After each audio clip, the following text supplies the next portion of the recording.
నువ్వు ఇప్పుడు మళ్ళీ ప్రవీణ్ అక్కకు ఫోన్ చేసావని చెప్పి కాల్ చేసింది నాకు. Okay, that is your wish, చేసావు. నేను ఇప్పుడు నీకు మళ్ళీ చెప్తున్నాను, మే వరకు టైం ఇస్తే నీకు 1.5 తిరిగి వెనక్కి ఇచ్చేస్తాను త్రూ అకౌంట్. వెంకీ, నువ్వు ఇప్పుడు మళ్ళీ ప్రవీణ్ అక్కకు ఫోన్ చేసావని చెప్పి కాల్ చేసింది నాకు.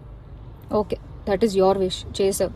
నేను ఇప్పుడు నీకు మళ్ళీ చెప్తున్నాను, మే వరకు టైం ఇస్తే నీకు 1.5 తిరిగి వెనక్కి ఇచ్చేస్తాను త్రూ అకౌంట్. అర్థమైందా? త్రూ అకౌంట్ మే వరకు టైం ఇస్తే నేను నీకు మళ్ళీ వెనక్కి ఇచ్చేస్తాను. ఆ మిగిలిన డబ్బులు అంటావా, నేను లైఫ్లో సెటిల్ అయినప్పుడు నా దగ్గర ఉన్నప్పుడు నేను ఇస్తాను. అది కూడా నేను ఇవ్వను అనట్లేదు.